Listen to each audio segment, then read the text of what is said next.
Climate change policy has contributed to the downfall of 2 Prime Ministers and a couple of opposition leaders, but finally it's a reality. So, after all the years of arguments, what will the impact of the carbon tax on ordinary Australians actually be? Today was the first working day for businesses to start dealing with the new tax, and as they have been all along, they're split on it. One thing business is united on, though, is a call for certainty, and that means the opposition's under pressure to spell out what will happen when Tony Abbott honours his pledge in blood, as he calls it, to dump the tax. Heather Hewitt reports.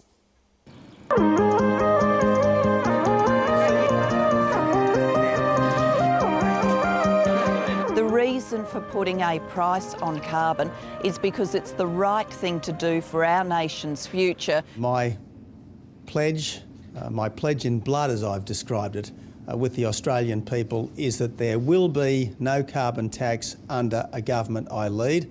It means that we will lock in prosperity for the future and do the right thing by our environment. It's going to be a python squeeze. People are going to have a tax that continues to grow. The race was on around the country, election campaign style, for our politicians to hammer the pluses or the minuses of the carbon tax on the first business day of its introduction.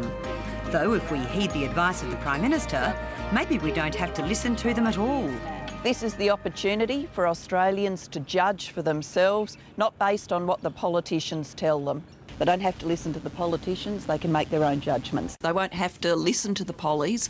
And maybe that's just as well, if this is what's on offer. Well, Mr Abbott has pretended that the whole issue of a carbon price is a horror movie right there on my TV, but the truth is the people of Whyalla are saying, no Whyalla wipe out there on my TV, no Whyalla wipe out there on my TV, no Whyalla wipe out there on my TV, shocking me right out of my brain, shocking me right out of my brain. But amidst all the talk and the stunts, what was coming through loud and clear was confusion in the business community. Not just about how to deal with the tax, but what happens if, as more opinion polls today suggest, the coalition is headed for clear victory at the next election. The real challenge for the energy industry now in Australia is the uncertainty. I mean, the reality is there's a significant likelihood that the carbon tax, the emissions trading scheme, will be repealed sometime in the future if a coalition government's elected. So we've got uncertainty heaped upon uncertainty in many ways. Now, the opposition says to industry, we won't have a carbon tax and we'll replace it with something else. As we get closer to the election, industry really is starting to need to know the details of what that something else is so that they can make investment decisions for now and well into the future. The whole purpose of this scheme is to provide certainty through time that we're going to have a carbon price and it's going to increase. We're trying to send price signals to polluters. But because of the political wrangling and the debate, they are completely and utterly confused at the moment. Power and transport. The opposition leader, Tony Abbott, wasn't going to shed any light on that front today, as he toured a superphosphate fertiliser plant and one of the big polluters targeted by the tax at Geelong, just outside Melbourne. He's urged business not to overcommit in their plans to deal with the tax because he wants to repeal it. But in this interview with 7:30, he had no alternatives to offer the business community. How can people run a business with this kind of uncertainty and you saying don't overcommit to this tax? How can you run a business like that? Well, I'm telling people that things are going to be so much better under the coalition because there'll be no carbon tax, and then there are a whole range of other changes that we want to make that will make it easier to work, to invest and to employ in Australia. We're going to cut red tape, we're going to improve the workplace relations environment, we're going to try to boost productivity. But this is how we give hope, reward and opportunity for business. If you were a business, how would you deal with this in terms of investment? If you're saying on the one hand don't overcommit and the government is saying you must pay this tax. If I was a business, I'd say let's change the government as quickly as possible.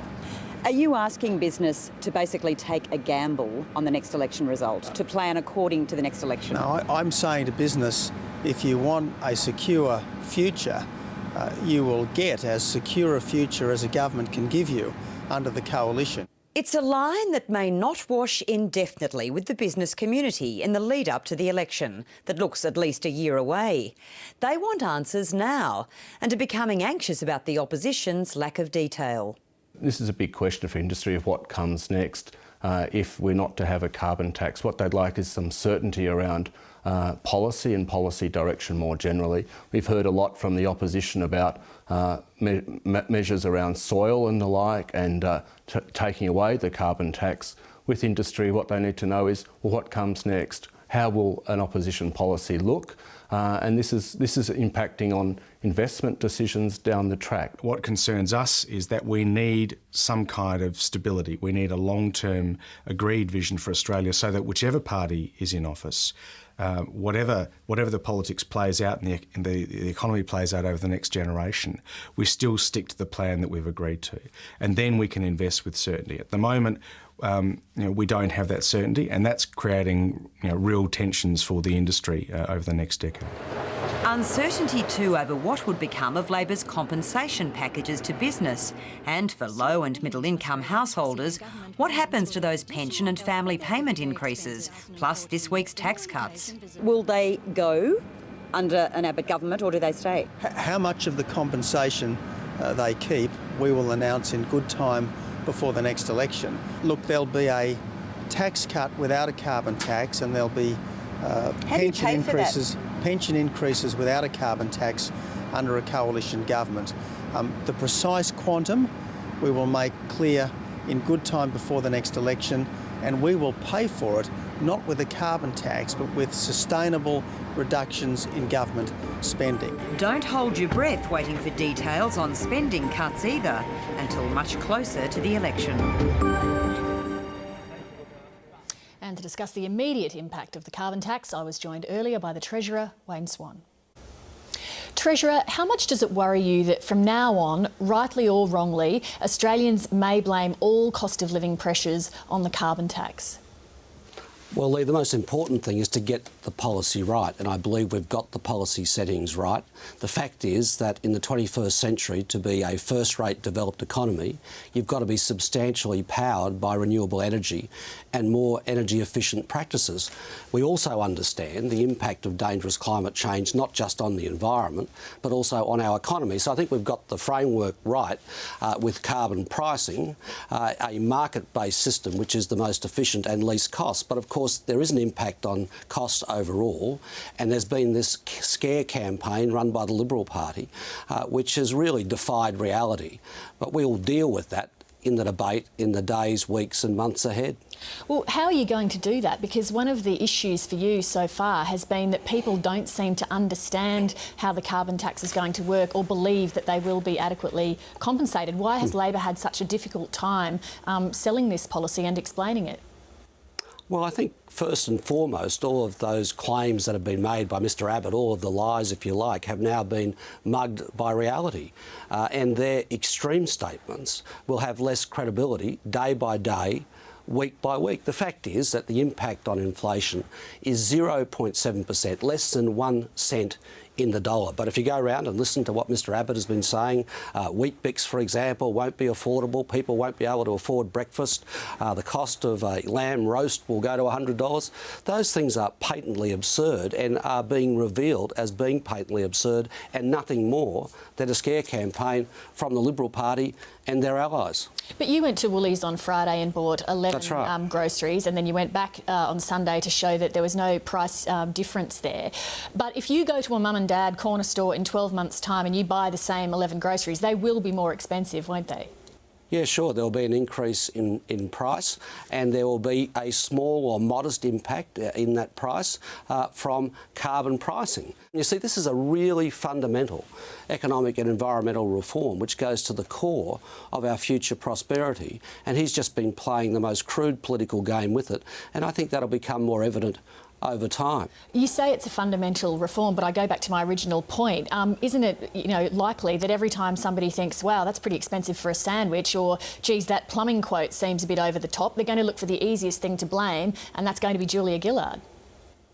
Well, I think it'll be a much more sophisticated debate and discussion as we go forward from here on, because Mr Abbott has been able to get away with a lot of extreme statements. But the truth now is we've got the ACCC in the field. If people are doing the wrong thing, they can be out there enforcing the law of the land when it comes to these unreasonable claims. And secondly, the fact is that the price increases that they've been told they're going to get are not going to be there for the great bulk of people. And where they are, where this modest impact on inflation impacts, we are providing assistance for households, via the tax cuts, the tripling of the tax-free threshold, a fundamental reform in itself, plus increases in family payments and pensions and allowances. The carbon tax is forecast to add an average $9.90 to household bills. The average compensation will be $10.10. Why are you overcompensating people when you're trying to get the budget back to surplus? Oh, I think it's a responsible package. I don't think anyone could. Why overcompensate? No. Well, I don't think in terms of the presentation of those figures you could claim it was wasteful. But what we have done in this package is take the opportunity to put in place some fundamental reforms. And tripling the tax-free threshold not only provides the tax cuts that helps people with the increase in the cost of living, it's a fundamental tax reform in its own right, and it encourages work and encourages workplace participation by people on relatively low incomes. So you get a double bang for your buck, if you like, with that reform, and that's pretty important. Is Labor dreaming that Julia Gillard's fortunes are going to be turned around on the back of one of the most divisive policies in memory, implemented on the back of a broken election promise? Well, I've been around for some of the big reform debates in Australian politics, which were put in place by Paul Keating and with Bob Hawke, and many of those debates were just like the debate we've had over carbon pricing. All of the hysterical predictions, the very strong political tactics being run by the Liberals on this occasion were run then. The fact is, the Australian people understand that as a country such as we are, we have to be a bit ahead of the curve. But does Julia Gillard's leadership hinge on how well she sells and explains this policy over the coming weeks? Well, she's got this done. This has been a debate which has bedevilled this country for the last 20 years. But she doesn't, because most Australians aren't in favour of it and anxious that they're going to be worse off. So the job's not really done yet, is it? Well, we don't make these judgments based on a weekly opinion poll, a monthly opinion poll. We make these judgments based on what's good for the country. I couldn't look my children or grandchildren in the eye in 10 or 20 years' time if we squibbed this fundamental reform because of some bad opinion polling. Wayne Swan, thank you very much. Good to be with you.